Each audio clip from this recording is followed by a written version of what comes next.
Hello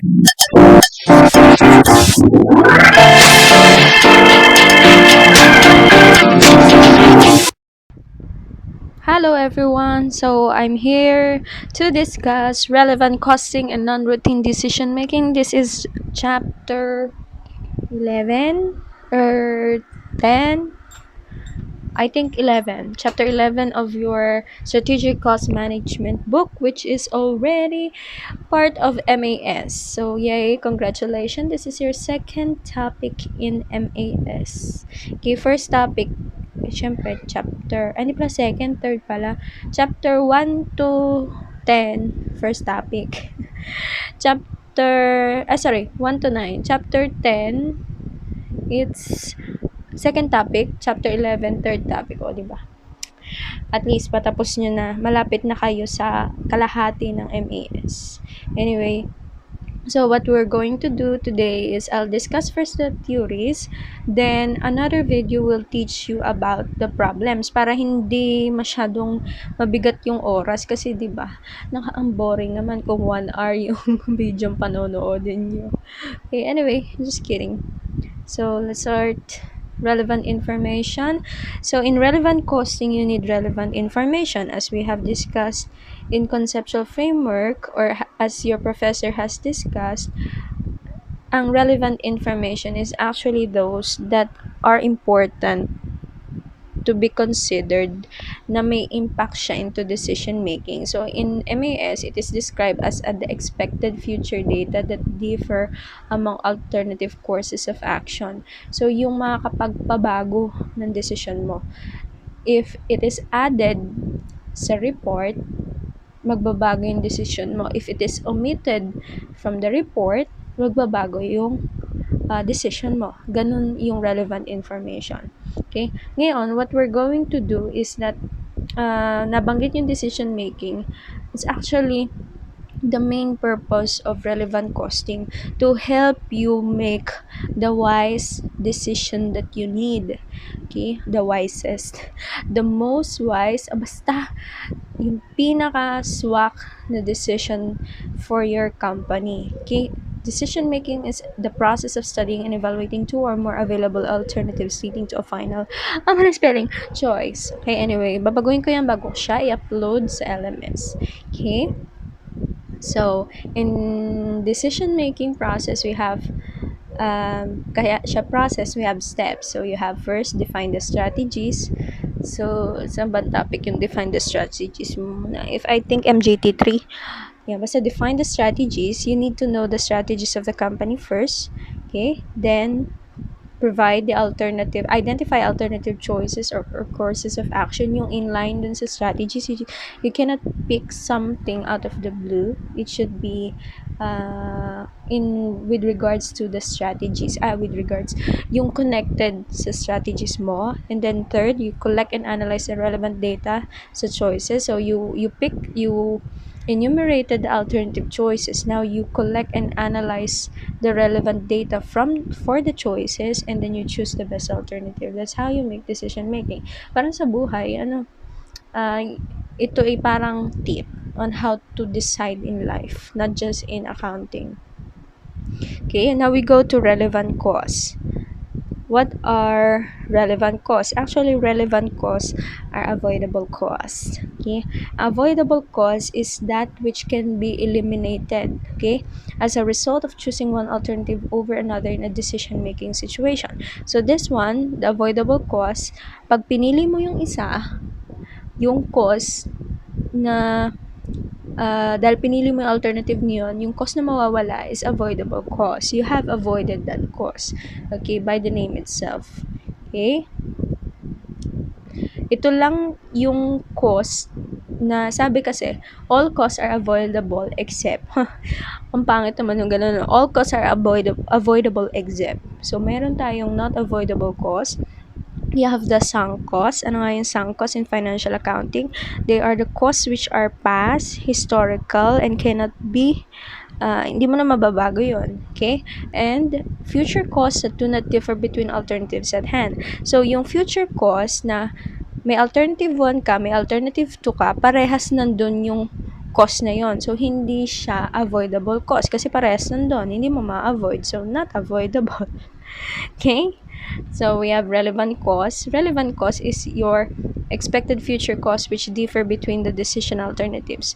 Okay? So, cost that will be increased or decreased as a result of a decision. So, relevant cost, maaaring nasa alternative 1 siya, alternative 2, alternative 3, alternative 4, alternative 5. So, iba-iba yung mga relevant cost na available sa lahat ng alternative. Kung pare-parehas na nandun yung cost na yun, hindi siya relevant cost.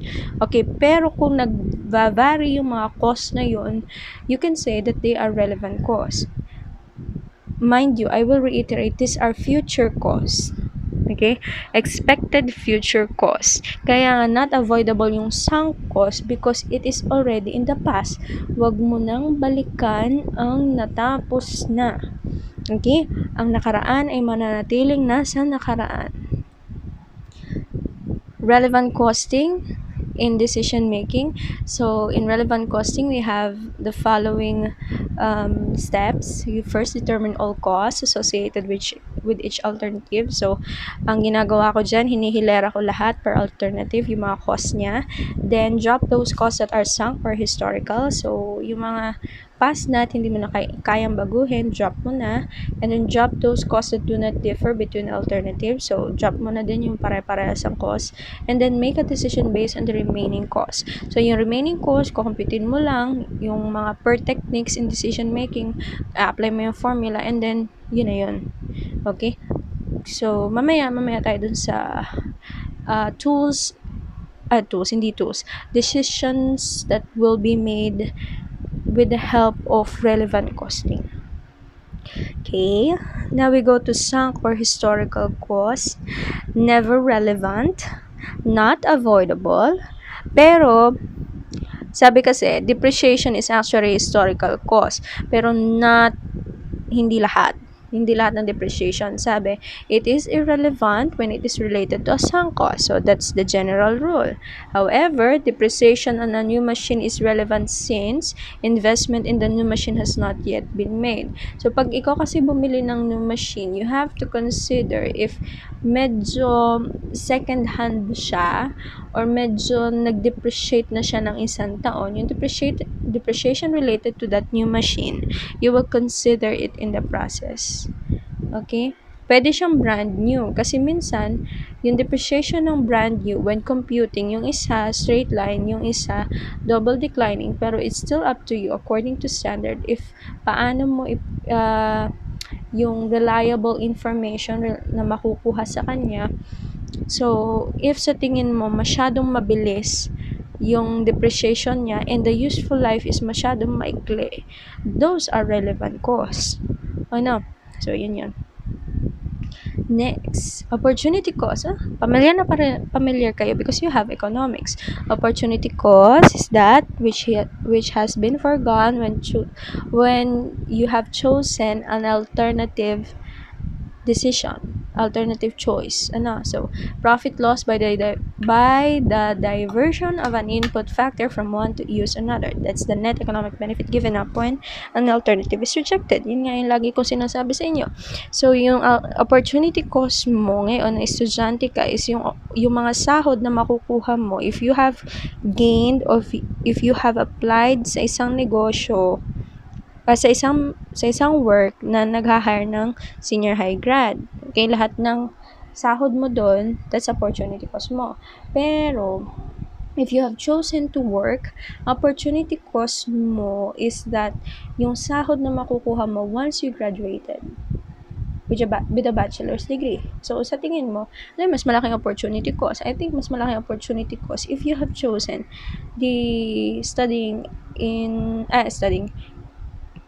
if you have chosen to work as a senior high school graduate instead of continuing college. Okay? Kaya nga, you're studying now. Right? So, yun. Next, out-of-pocket cost. So, dito naman, sa out-of-pocket cost, you have near future cash outlay. Actually, out-of-pocket costs are usually relevant. So, management should determine whether a proposed project would at a minimum return initial cash outlay. So, ito yung parang initial startup cost. Okay, yung 'pag nagsisimula ka na ng negosyo mo or ng isang project, you have to consider magkano yung aking ipupundar muna, yung manggagaling muna sa sarili kong bulsa. Kaya nga siya out of pocket cost. Okay? So, if I'm going to invest itong porsyento ng aking pera, sa tingin mo ba yung project once ma-put up siya, agad niya bang maibabalik yung naipundar ko? Okay, ganun yung out of pocket cost. Usually ano siya, relevant kasi siya lagi. Kung baga, the benefit should outweigh the cost. Ganun lagi tayo sa accounting. Okay? So here's an example of relevant costing. We are going to identify which are the relevant costs assuming 32% tax rate. Nasa book nyo to. Okay? So, ang given is may new machine daw na na-construct ng 900,000. Then, on January 3, may nag-offer na supplier na offered to sell the company an 800,000 machine that can replace construction machine and may operating savings na 200. So, alternative 1, you have 900,000. Yun na yun. Sang cost na yun eh. Nagawa na eh. Completed the construction. Ngayon, alternative 2, may nagbenta sa'yo, 800,000, offered to sell, offered pa lang ha, 800, and you have a net cash inflow na 200 na savings. So, alin pipiliin mo dyan? So, bago ka mag-decide, compute ka muna. Okay, solution. So, relevant inflows, you have, yun nga sabi ko sa inyo, yung 200,000 na operating savings no if bibilhin mo yung 800,000 worth na equipment. So, may 200 operating savings ka. Siguro, mas efficient siya, mas mabilis siyang gumawa, less yung energy consumption. Hindi binanggit ng problem, pero feeling ko yun. Okay? Then, this one, tax savings. So, saan galing yung tax savings? Galing siya dun sa 900,000 times 32% na 900,000 from the new machine constructed. Okay? So, malimit kasi, if you have forgone, so parang naging loss mo na yung 900,000 eh. If you have forgone that amount, malamang magkakaroon ka ng tax savings sa kanya. Why? You will not depreciate that any longer. Okay? Di ba depreciation expense? Sabi nga sa tax, depreciation expense is actually a shield. Diba? Okay? If you remember your tax, depreciation expense is actually a shield when it comes to taxes. So, dito, if you have forgone 900,000 depreciation expense, meron kang tax savings na 288,000. Okay? Kasi mare-record siya as loss eh. Gets niyo ba? Gets. Mare-record siya as loss. Okay? So, if you, null ko, if nabanggit na sa inyo, Sir Clay, if hindi, feeling ko business tax pa yun. Okay, anyway, mare-record siya as loss, then the 32%, you have tax savings of 288,000. Anyway, so, yun ha, wala siya sa problem, hindi mo siya makikita, kukumputin mo siya, pero relevant inflow siya. Okay? Outflows, you have 800,000 new machine. Okay, syempre, may inflow ka, may benefit ka, and then may outflow ka, 800,000. Okay? Those are the relevant costs that to be found in the problem. Okay, I hope it's clear. Okay? Approaches in analyzing alternatives. So, you have dalawang approach, incremental and total project analysis. So, let's differentiate. Incremental, you have non-differential or relevant cost analysis. So, yun yung another name for it. You have contrast choices by comparing differential revenues, differential cost, differential contribution. Para kang gumagawa ng column. Column 1, alternative A. Column 1, alternative 1. Column 2, alternative 2. Alternative 3. So, sa mga columns na yon, you will compare all of the cost involved, cash inflow, cash outflow, and alin po mamang pipiliin the best alternative that will give you the upper hand, the advantage. Yun lagi. Okay, shows relevant amounts only. You will not put any amount that is sunk or that is available sa lahat ng alternatives. Okay, ang ilalagay mo lang is relevant cost lang. Relevant inflows, relevant outflows. Okay? Next, steps followed are, so gather all costs, then drop the sunk cost, and then select the best alternative. Yun lang. Okay? Then next, we have total project analysis, shows all the items of revenue and cost data under the different alternatives and compares the net income results. So this one, magko-compute ka ng net income. So, automatic ba na kung sino may pinakamalaking net income, yun na yun? Depende kung anong decision ang iyong gagawin. Kasi baka ang decision mo is yung common. Sino may pinakamalaking net income. Okay? So, yun ang pipiliang alternative. But what if your goal is to raise revenues? Okay? So, revenues ha, hindi net income. What if your goal is to raise revenues? And pag ganun, malamang baka dumating sa point na mababa yung net income niya pero nakita mo mataas yung revenues mo doon. Okay? So, mga ganun. May mga times kasi na sinasabi ng problem ko anong gusto niya. Okay? So, yun. Next, short term na yan. Ito yung mga pag-aaralan natin kung paano tayo magde-decide. So, make or buy. Gagawa o bibili. Tatanggapin o i-reject. Drop or continue. Paano kaya yung drop or continue? Tutuloy o aasa? Charot. Sell as is or process further.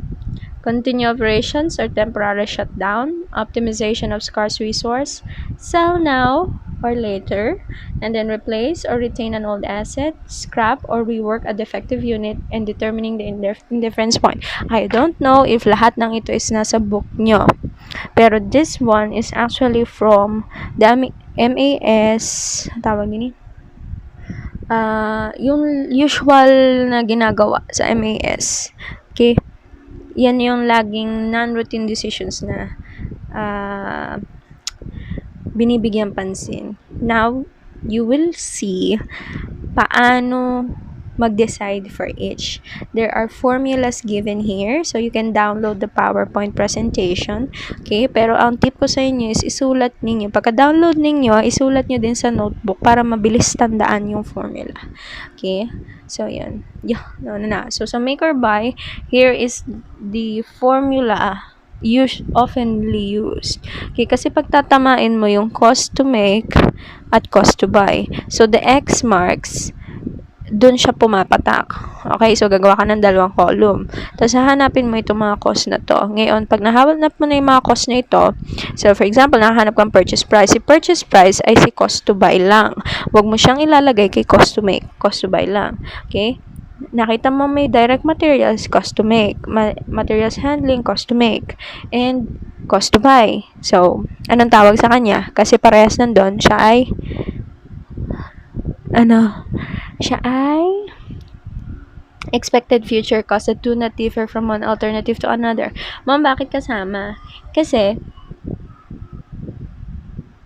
Kasama siya kasi syempre when you are buying something, you will incur materials handling cost talaga. Okay, for example, bayad sa packaging, bayad sa bubble wrap. Okay, mga ganun. So, yan.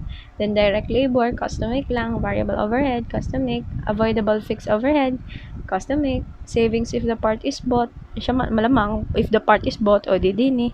Savings siya, deduction siya. Kasi ang kinocompute natin sa baba is relevant cost. Okay? So, dito ka lang makakita ng relevant cost na may parehas alternative nandoon kasi sabi sa make or buy, materials handling cost is always relevant for the two. Okay, so savings if part is bought, rental income from released facilities. So if ikaw ay bumili, ibig sabihin hindi mo na kailangan rumenta ng space for your factory. So, yun. Okay, savings din siya. So, deduction. Then, contribution margin from new product being produced using the release facilities. So, dahil meron kang area na hindi magagamit because bumili ka na lang, nagawan mo siya ng nakagawa ka ng isa pang product, because of that, contribution margin yan from a new product. Okay? And then rental expense, if part is bought, syempre, dito siya, expense siya, rental expense. Okay? Ngayon, you have to decide if you're going to make or buy. Pag mas malaki si buy, mas malaki relevant cost ni buy, anong gagawin mo? Gagawin mo na lang. You're going to make it na lang. Pero pag mas malaki ang cost to make, malamang, bibili ka na lang. Okay? Ganun siya. Okay? Remember this table. Yan. So, we're done with make or buy. Accept or reject a special order. Ano ba yung special order? Special sales are actually non-recurring, one-time only, and sales order. So, ito yung mga special, personalized. Minsan lang, minsan. Okay? The customer is not regular, biglaan. Tipong Lady Gaga, Ariana Grande, mga ganun. Okay? The market is distinguishable. So, alam mong para sa kanila lang yan. And then the requested sales price is lower than the regular sales. So, ito, for example, gobyerno ang ka-transaction mo. Siyempre, babarating ka niyan para pwede nilang patungan. Char lang. Anyway, so, joke lang yon. So, ito yon. Requested sales price is lower than the regular sales. So, ba't ba nauna yung table?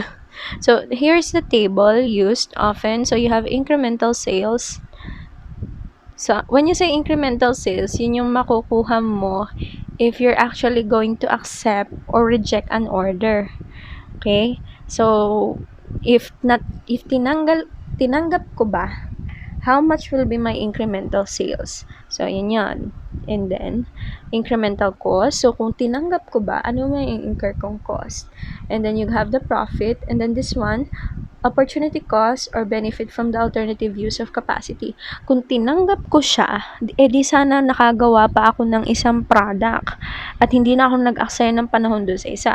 Yun yung opportunity cost. Magkano yung nalugi ko dahil give up ko yung isang product for this special order. Ganun siya. So, malimit, given naman siya sa problem. Okay? Then afterwards, you have net advantage or disadvantage of accepting the special order. Malamang, kapag siya positive, that's not advantage. Accept the special order. Pero kapag siya negative, disadvantage, wag mong i-accept. Reject the special order kasi marami pang dadating. Charot lang. Okay? The opportunity cost here refer to the net benefit that could have been derived from another. So, na-explain ko na yan. Okay? If the order is not accepted, the idle capacity could be rented out to others and yun, doon mo makikita yun. Kapag ni-reject mo siya, yung special order, that's actually the opportunity cost. Opportunity cost is actually yung rental income mo na makukuha and it's used to produce another product. Yung contribution margin. So, dalawa lang aabangan nyo din sa opportunity cost. Yung rental income or yung contribution margin when you make another product. Okay? So, yan yung magsosolve naman tayo. Doon yung makikita. So, if there is no idle capacity, the opportunity cost here refers to the lost contribution margin from regular sales or the best use of the sacrifice capacity. Okay? Next, continue or drop a business segment. So, when you continue or drop a business segment margin, you have to compute for segment margin. Ano ba yun? Yung performance ng isang segment. So, for example, yung isang segment ng company is brewery. So, segment 1 yun. And then, next is another segment is ng alak. So, for example, San Miguel. So, may brewery sila. Then, meron silang gumagawa din sila ng bottles for their own packaging. O, di segment 2 yun. And, gumagawa din sila ng corn beef. Ng meatloaf, pure foods. O, tama, corn beef. Okay, so, ganun. Then, if positive, contributes overall profitability of the business. So, kung yung segment margin, so, para siyang net profit ng segment. Okay, pag positive siya, wag mo siya shut down. Okay, wag mo i-drop yung business segment na yun kasi it contributes to the over profitability. Pero pag negative siya, okay lang na i-drop mo siya. Okay? Kagaya ngayon, during the COVID-19 pandemic, maraming conglomerates na nag-drop ng kanilang business segments just because hindi siya kumikita ngayon. Okay? So, if there's no idle capacity, Parang ito yung kanina. Okay, edit ko na lang siya. Yan. Continue or drop a business segment. So, with no alternative use of capacity, if the segment margin is positive, continue the division. So, if wala ka naman paggagamitan ng excess capacity pag drinap mo, di compute mo segment margin. Pag positive, di continue pa rin. Okay, with alternative use of capacity, you have to compare the segment margin from the net benefit of the alternative. So, may alternative 1, alternative 2 ka. Okay, if drinap mo ba siya, anong mangyayari? If pinagpatuloy mo siya, anong mangyayari? If the segment margin is greater, then continue. Pag hindi, edi discontinue mo lang. Okay? How do you compute for segment margin? So, there are two types. Binigay ko na sa inyo lahat. Parang hindi na din kayo nalilito. So, you have contribution margin. How do you compute for contribution margin? Oh, may gumagam. Sarap lang. Hindi ko pala nilagay. Okay? So, contribution margin, ano ba? So, remember that contribution margin is computed as sales minus variable cost. Okay? So, sales minus variable cost is equal to your contribution margin, then minus avoidable fixed cost. Okay? Ma'am, na sinasabi ba yun sa problem? In a sense, kailangan magaling ka sa English eh. Or magaling ka mag-interpret ng English to Tagalog. Okay? Then, you have the segment margin. And then, there's alternative at mas mahabang computation. You have contribution margin minus direct fixed cost. That's controllable margin mo.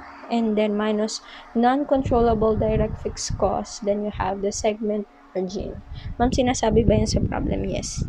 Kung siya controllable and non-controllable. Okay? So, yun. Mind you, when computing for segment margin, dalawang alternatives ang lalabas dyan. You have to compute for both. Okay, favorite ko yan. Ang sarap kasing mag-compare ng segment margin. Okay. So, sell as is or process further. So, pagbebenta mo ba siyang ngayon na o kailangan i-process mo pa? Okay, if the product is processed further, the unit sales price is expected to increase. Malamang. Kunwari, okay ka na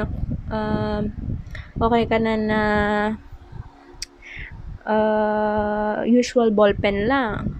Paano kung in-upgrade mo? Nilagyan mo ng video call function or pwede kang tawagan sa ballpen mo. Malamang mag-i-increase ang kanyang sales price. Okay? Cost for subsequent processing will be incurred. So, ang tawag dun is incremental cost. And then, the key is to focus on incremental processing. When you say incremental, magkano yung madadagdag sa akin magkano yung magagastos ko if process ko further, magkano yung magiging sales ko if I process it further, and magkano yung magiging incremental profit ko, magkano yung magiging profit ko if I process it further. That's incremental. Okay? So, yan. Paano computin? Sales, incremental cost. Then, you have add mo yung savings from further processing kasi makakatipid ka niyan. So, for example, sabi, basta, okay? Incremental profit or loss. Sa guided exercise ko, explain lalo. Okay? Then you have continue or temporarily shutdown operations. But ang liit ng font. Product seasonality and industry cycle may affect business operations. So, kagaya ngayon, okay, we have Shell Tabangaw nag-shutdown because kakaunti naman yung gumagastos sa diesel, sa gasolina. Kaya sa tingin nila, mas maganda ang temporary shutdown na sila. Okay? Shutdown is a choice, but losses will still be incurred. Like, for example, anong cost ang ma-incur mo pa? Fixed cost. Kahit naman mag-shutdown ka, ang renta sa lupa, ang renta sa, oh my God, wait lang ha. Ang renta sa lupa, bayad sa tubig, ilaw, right? So, yun. Then, ano po yung losses na yon? Salaries, depreciation, property tax. And then, afterwards, when you shut down, like for example, manufacturing ka, you'll have to incur restart up cost. For example, JD Summit. Ano yung flare na nakikita nyo? That's actually when they're opening or starting again a machine. Okay? Parang production. Kaya pag nag-flare yan, ibig sabihin, in-stabilize nila yung machine. Kasi nire-restart nila ulit. Okay? Parang printer. So, rehiring, retraining, refueling, and aligning. So, when you restart, si Shell, Tabangaw, magre-rehiring yan, retraining, refueling, aligning, okay? Lahat yan, i-incur mong cost, wala pang pumapasok sa iyong revenues. Ganyan talaga. Kaya, mag-iisip ka talaga kung will you continue or you temporary shutdown ka. So, anong gagawin natin? You have to look for the shutdown point. Ano yon? Where the loss from continuing is equal to the loss from discontinuing. So, yung formula yan, you have FC, that's fixed cost, minus shutdown cost, and divided by unit contribution margin. So, that's selling price per unit minus variable cost per unit. Okay, remember, FC minus SDC divided by UCM. Okay, so if na-meet mo yung shutdown point, mag-shutdown ka. Pero kung sa tingin mo, nung na-compute mo yung shutdown point, wala ka pa sa shutdown point wherein the loss from continuing is not yet equal to the loss of discontinuing, huwag ka muna mag-shutdown. Okay? So, yun. If sales is greater than shutdown point, then continue the operations. And if sales is less than shutdown point, then shutdown. Okay? So, para siyang break-even point. Dito lang is shutdown operations. Okay? You need to know the shutdown costs. Yun enumerate ko kanina. Okay? Optimization of resources. So, you have, alam natin sa economics, scarce ang resources. So, you need to be efficient and effective in using it. So, you need to know if alin sa mga products mo will yield higher contribution margin. So, paano siya kino-compute? You have CM, contribution margin per hour ha, is unit contribution margin divided by number of hours per unit or number of units per hour. Depende sa problem. Sasabihin naman ng problem sa'yo kung alin ang kinahanap nilang CM per hour. Okay? So, choose the product with the highest CM per hour. So, yun lang yun. Kasi, kunwari, nagpo-produce ka ng sardinas. Parehas sardinas. Bakit na lang hindi isang sardinas, tapos yung isang segment, iba na lang? So, alin ang sa sardinas na dalawa ang yung ikikip, knowing na magkaiba ang kanilang flavor. Yung kulay green ba o yung kulay red? Parang ganun. Okay? So, paano yung gagawin? Highest contribution margin per hour. Okay? Sell now or later. Di ba? Wala ka ng problema natin. Ngayon ba siya pagbebenta o mamaya? Okay? Expected incremental sales versus expected incremental cost of keeping the inventory. Yun yung iyong pagtatamain. So, if incremental sales is greater than incremental cost, so kumikita ka pa, sell it later. Okay? Pero, if incremental sales is less than incremental cost, sell it now. Parang stocks. Hindi, sa stocks kasi, pag lugi ka, huwag mo ipagbebenta. Hintayin mo yung panahong kumikita siya bago mo siya ibenta. Okay? Pero ito, when it comes to products, pag sa tingin mo ay, paano ba pinakamagandang ang hirap sa guided exercises ko i-explain lalo para makita ninyo. Okay? The problems will always give you first-hand application theories. Okay? Kasi mahirap mag-isip ngayon Okay? Anyway. Next, we have replace or retain an old asset. Ikaw ba ay bibili ng bago o i-retain mo na lang tapos maintenance na lang? Okay? So, anong ko-consider? Basis is net cash flow. So, if cash inflows is greater than cash outflows, okay, replace mo. Mamang weird. Net cash inflows. Marami pa ang pumapasok na cash. I-replace ko na agad yung old asset. Okay? And then, cash inflows is less than cash outflows. Mas marami pa yung cash outflows mo. Parang baliktad. Kaya I'll go back to this one. Parang baliktad ang aking pagkakaintindi. Kasi if marami pang cash inflows mo, bakit mo siya i-replace? Diga?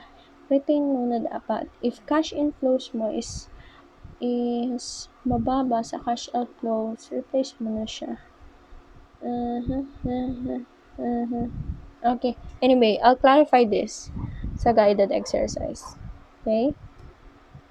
Parang nalito ako, no? Akong gumawa. Sorry naman. Okay? Scrap or rework for defective unit. So, nung cost accounting nyo, nag-scrap or rework kayo na costing. Okay? So, look into the net profit from rework compared to the net profit of selling at scrap. So, magka-compute ka ng net profit sa isang rework na product at sa isang net profit ng pagbebenta ng scrap. Okay? Madali na yun.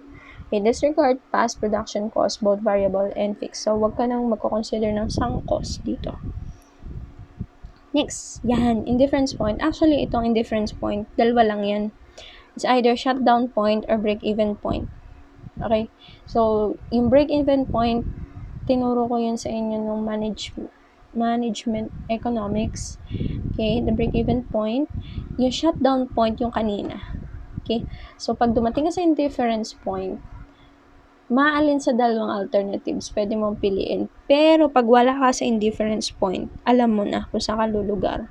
Kaya pag-iisipan mong maigi kung alin yung pipiliin mong alternatives. Okay? So, that ends my lecture. Ang haba-haba ng lecture. Okay? So, stay tuned. Ako feeling YouTube channel talaga, no? Okay? See you again sa ating guided exercises regarding relevant costing. Okay? Please download the guided exercises. Okay? Bye-bye!